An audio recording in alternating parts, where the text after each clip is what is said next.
सभी श्रोता भाई बहनों को भगवान गिरि गोवर्धन नाथ जी के पूजन की बहुत बहुत बधाइयाँ। आस्था चैनल के सभी श्रोताओं को, भाई बहनों को, फेसबुक यूट्यूब पर कथा का रसास्वादन कर रहे सभी श्रोता भाई बहनों को भगवान गिरि गोवर्धन नाथ जी के पावन चरणारविंद का रस स्वादन प्राप्त हो, रस तत्व प्राप्त हो। बड़े सौभाग्यशाली हैं आप और हम जो भगवान गिरि गोवर्धन नाथ जी के पावन चरणारविंद का रस स्वादन करने का अपन सबको सौभाग्य मिला है। ठाकुर जी की कृपा, दया, उदारता। कल दीपावली का पूजन आप सभी ने करा। आप और हमने मिलकर खूब दीप उत्सव मनाया, माता लक्ष्मी को अपने घर में बुलाया। पर निवेदन है, केवल माता लक्ष्मी को ही अकेले नहीं बुलाना है। हमें माता लक्ष्मी से निवेदन करना है, माँ आप जब गणेश जी को लेकर आए तो बुद्धि के देवता को लाएं। आप जब गणेश जी को लेकर आए तो रिद्धि सिद्धि को भी लेकर आए। श्रेष्ठ बुद्धि,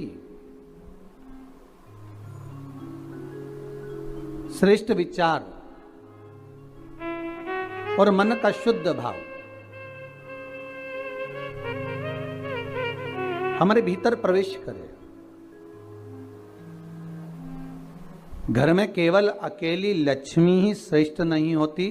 पहले भी कथाओं में कहा कि लक्ष्मी आती है, मना नहीं, पर लक्ष्मी जब घर में प्रवेश करती है तो बहुत सारे अपने कुछ कदम, कुछ चरण, कुछ पांव साथ लेकर आती है कि वो कुछ समय रुककर वापस चली जाती है। भगवान गिरि गोवर्धन नाथ जी के पूजन का महत्व हमको बताया गया। आप सभी के यहाँ गाय के गोबर के गोवर्धन जी बनते हैं और उनका पूजन हम सब करते हैं। पर इस पूजन का जो प्रमाण दिया गया, इस पूजन की जो महत्वता बताई गई, इस पूजन की जो श्रेष्ठता कही गई, वो हमें प्राप्त होती है श्रीमद् भागवत से। भगवान कृष्ण की अनुपम लीला से कि जिस समय भगवान कृष्ण ब्रजमंडल में भ्रमण कर रहे हैं, पूरे ब्रजमंडल में घूमते घूमते भगवान कृष्ण आज सारी ब्रजवासियों के यहाँ, गोपियों के यहाँ मिलते हुए आ रहे हैं। तो भगवान सारे ब्रजवासियों के यहाँ जब पहुंचे तो ब्रजवासियों से मालूम करा कि आखिर कारण क्या है जो आपके यहाँ इतना पकवान बन रहा है, इतनी मिठाई बन रही है, इतना इतना साज सजाया जा रहा है। और अगर सारे ब्रजवासियों से भगवान कृष्ण पूछ रहे हैं, ब्रजवासियों ने ये नहीं कहा कि हमने लक्ष्मी पूजन की तैयारी करी है। ब्रजवासी तो ये कह रहे हैं कि हमारे यहाँ इंद्र की पूजन होती है और वो इंद्र के पूजन होती है तो हम उस इंद्र के पूजन के लिए इतना सारा पकवान तैयार करें। हमने जो इतना सारा भोग तैयार करा है, इतना सारा पकवान तैयार करा है, ये इंद्र की पूजन के लिए करा। तो भगवान कृष्ण ने सारे ब्रजवासियों से बात करते करते करते करते पूछते पूछते तब एक बुजुर्ग, एक बूढ़ी माता के पास पहुंच गए। एक बूढ़ी मां के पास जाकर पूछा, मां आप बताओ कि इतना सारा पकवान क्यों तैयार किया जा रहा है? ये इतना सारा भोग किसके लिए तैयार किया जा रहा है? तो महाराज वो बूढ़ी मां कहती है, अरे कान्हा तुमको नहीं मालूम क्या, अपने यहाँ दीपावली के इस पावन अवसर पर, अब दीप उत्सव के पावन अवसर पर हम इंद्र की पूजन की तैयारी कर रहे हैं। अच्छा, तो इंद्र के पूजन क्यों? तो कहा वो लक्ष्मी देता है, जल बरसाता है, और जल वृष्टि होती है ना, तो उस जल वृष्टि के बल पर हमें कुछ फसल प्राप्त होती है, चारा प्राप्त होता है जिससे गौएं चरती हैं, और वो गाय जो चरती है ना, उसका जो दूध मिलता है, उस दूध से हम मक्खन बनाकर अपना यापन करते हैं। भगवान कृष्ण कह रहे हैं, माता जी, ए बूढ़ी मां, अगर देखा जाए तो गौएं तो गोवर्धन पर्वत पर चलती हैं। गौएं तो गोवर्धन पर्वत पर चढ़ती हैं और वहां की जो दूबा है, घास है, उसी को तो पाती हैं। अरे मां, अगर मान लो गिरी गोवर्धन नाथ नहीं होते, गोवर्धन बाबा नहीं होते, तो तुम्हारी गौओं को भाग कहां से मिलता, और वो दूध कहां से देती, वो मक्खन कहां से देती।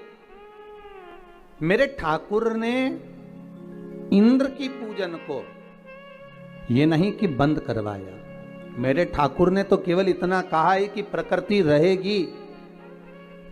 अगर नदी, तालाब, पहाड़, पर्वत ये रहेंगे तो हमारा भी जीवन यापन सही चलता रहेगा। कि मां, अगर पूजन करना है तो गोवर्धन नाथ जी का पूजन करने चलो ना, इस गिरिराज पर्वत का, इस गोवर्धन नाथ जी का अपन आनंद से पूजन करें। माता एक बूढ़ी माँ को समझाया, तब यशोदा जी के पास गए और यशोदा मैया के गले में बैया डालकर मेरे ठाकुर जी कह रहे हैं, माँ अब आप क्या कर रही हो। माँ कहती है, इंद्र के पूजन की तैयारी। माँ, इंद्र का पूजन नहीं, गोवर्धन नाथ जी का कर, गिरिराज बाबा का। कौन है गोवर्धन नाथ?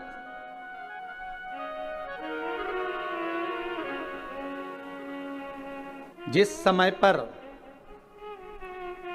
श्री राम जी महाराज सुंदर सेतु का निर्माण कर रहे हैं, नल नील पत्थर को राम नाम लिखकर छोड़ रहे हैं, और जो सेतु बनाया जा रहा है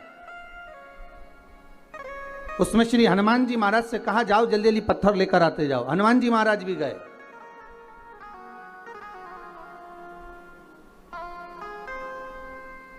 महाराज और हनुमान जी महाराज गए और गिरी गोवर्धन नाथ जी को उठाकर लिया है। अब पर्वत को लाते लाते लाते लाते उन्होंने कहा, इतना विशाल पर्वत है, एक ही जगह पर रख दूंगा तो बस वहीं से मार्ग बन जाएगा। पर लाते लाते इतने में सूचना मिल गई कि अब तो इस सेतु का निर्माण हो चुका है, अब सेतु का निर्माण हो गया, अब नहीं लाइए, आप उसको रख दीजिए, जहां से लेकर आ रहे हो वहीं पर रख दीजिए, जहां पर हो वहीं रख दो।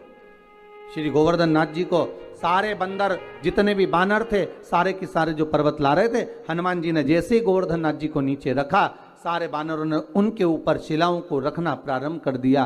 प्रारंभ करा तो गोवर्धन नाथ जी की आंखों में जल भर गया और जल भरकर श्री हनुमान जी से बोले, हनुमान, तुम राम काज के लिए मुझे लेकर जा रहे थे, पर तुमने मुझे बीच मार्ग में रख दिया है। अगर मुझे भगवान नहीं मिले तो हे हनुमान, मैं तुम्हें श्राप दे दूंगा कि तुम्हारी भी सेवा करने वाला बीच मार्ग में रह जाएगा।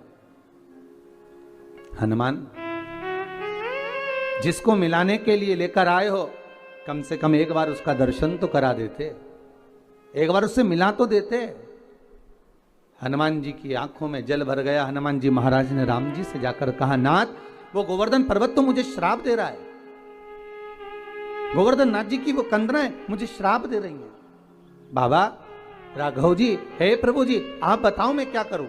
भगवान राम जी ने कहा, गोवर्धन पर्वत से जाकर कहो, तुम चिंता मत करो, अभी त्रेता के अंतर्गत तुम्हें लेकर आ रहे थे, तुम विश्राम करो इसी जतिपुरा में, ब्रजमंडल में।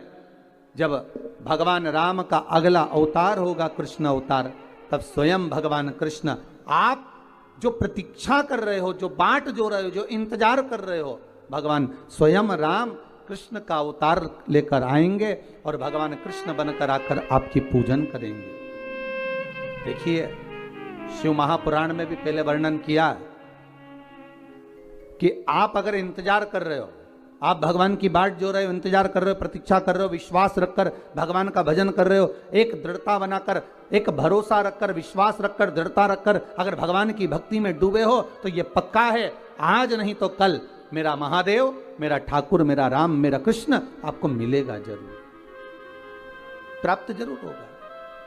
भगवान गोवर्धन नाथ जी के चरणों में माता यशोदा को लेकर, ब्रजवासियों को लेकर भगवान कृष्ण पहुंच गए और गिरिराज बाबा की पूजन करने के लिए बैठ गए।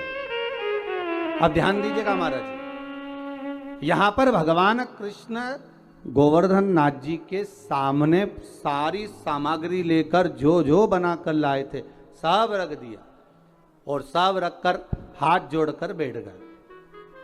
अब भगवान सारे ब्रजवासी आपस में बात कर रहे, इस पत्थर में से कोई देवता निकलेगा, पर्वत में से कोई देवता निकलेगा। अब देवता कैसे निकले?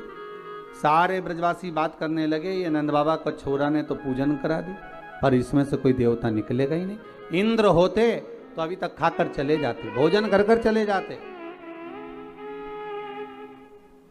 जब भगवान प्रकट ही नहीं हो रहे, भगवान कृष्ण ने हाथ जोड़ा, हे गोवर्धन बाबा बड़ी कृपा करिए दयालु दाता, आइए प्रकट होइए, ब्रजवासी आपके लिए इतना सामग्री बनाकर लाए हैं, आप पाइए। भगवान कृष्ण का तो कहना ही था, भगवान कृष्ण का ही एक अंश अवतार गोवर्धन पर्वत में से प्रकट हो गए गिरिराज बाबा। हजारों हाथ कर लिए, भोजन करना प्रारंभ करा। जैसे ही भोजन करना प्रारंभ करा, सारे पात्र खाली होने लगे, ब्रजवासी आपस में बात करने लगे। हे भगवान, बड़ा गजब हो गया। इंद्र था तो भोजन करने के बाद थोड़ा छोड़कर भी जाता था, ये तो पूरे की पूरे बर्तन की बर्तन निपटा दे रहा है, ये तो सब खाया जा रहा है, सारा पाया जा रहा है। भगवान कृष्ण ने सबना तो भगवान हाथ जोड़कर बोले, हे गोवर्धन नाथ दादा कृपा करिए बाबा, इन ब्रजवासियों के लिए थोड़ा सा प्रसाद छोड़ दीजिए।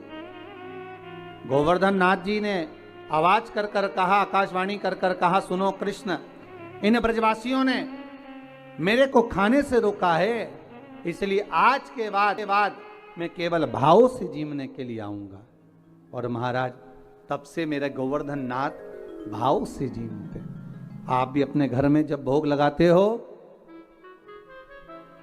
एक कटोरी सामग्री बनाकर भगवान के सामने रख दो और एक कटोरी सामग्री बनाकर अलग रख दो। दोनों में जो स्वाद होगा, जो भगवान के सामने रखी है उसका स्वाद अलग होगा, जो अलग से रख दी फ्रिज के ऊपर फ्रिज के अंदर उसका कोई स्वाद नहीं है, पर भगवान के सम्मुख में जो पहुंच गई उसका स्वाद बढ़ गया। अब भगवान कृष्ण ने जो ब्रजवासियों के साथ में मिलकर गोवर्धन नाथ जी का पूजन किया है, आज ही के दिन गिरिराज पूजन के दिन, दीपावली के दूसरे दिन जो गिरिराज बाबा का पूजन किया गया, वही गोवर्धन पूजन की कथा आज चल रही है, वही गोवर्धन चरित्र। जरा ध्यान दीजिएगा, गोवर्धन पूजन के दिन जो भगवान कृष्ण ने ब्रजवासियों के साथ मिलकर भगवान कृष्ण को भोग लगाया, गोवर्धन नाथ जी को भोग लगाया, वो 56 भोग नहीं था, वो अन्नकूट था। इसलिए आज भगवान गोवर्धन नाथ जी का अन्नकूट महोत्सव का एक आनंद है। 3 भोग होते हैं, अन्नकूट, 56 भोग और कुनवाड़ा। महाराज दीपावली के दूसरे दिन जो आप भगवान को भोग लगा रहे हो, ये अन्नकूट है। 56 भोग कब लगे? जब भगवान कृष्ण ने गोवर्धन पर्वत को अपनी उंगली पर लिया, 7 दिवस तक जलवृष्टि हुई। 7 दिवस भगवान पर्वत को अपने उंगली पर धारण कर कर रखे। एक दिन में मेरे श्री जी बाबा को, मेरे ठाकुर को, मेरे कन्हैया को, मेरे कृष्ण को एक दिन में 8 बार भोजन आता है। 7 दिन तक भगवान जब तक गोवर्धन पर्वत को अपनी उंगली पर धारण करके रखे, तब तक भगवान ने कुछ नहीं पाया। और जब 7वां दिन पूर्ण हुआ तो एक दिन में 8 बार भोग लगता था, इसलिए 7 दिन का 8 बार का भोज इकट्ठा करके भगवान के सामने रखा, तो सतवटु 56, ऐसे भगवान के सामने 56 भोग आया। तो आज जो भोग लग रहा है वो अन्नकूट है, वो अन्नकूट है महाराज। तो महाराज जो दीपावली के दूसरे दिन लगा वो अन्नकूट है। पर्वत उठाने के बाद 7 दिन का जो भोज इकट्ठा हुआ वो लगाया, वो 56 भोग है। और भगवान कृष्ण के साथ में सारे ब्रजवासी नंद बाबा के साथ में मिलकर जो भगवान गोवर्धन नाथ जी का प्रति समय पूजन करने जाते थे और जो भगवान को भोग लगाते थे, वो उसको कुनवाड़ा कहा गया। कुनवाड़े का मतलब है कुनवे के साथ, परिवार के साथ में जाकर भगवान को भोग लगाया जाए, वो कुंजवाड़ा है, वो कुंजवाड़ा है। महाराज सारे ब्रजवासी भगवान का पूजन करा, आ गए। देवऋषि नारद इंद्रदेव के पास पहुंच गए। महाराज नारद जी ने कहा, इंद्रदेव आपको मालूम है पृथ्वी पर आपका पूजन होता था, अब आपका पूजन बंद हो गया।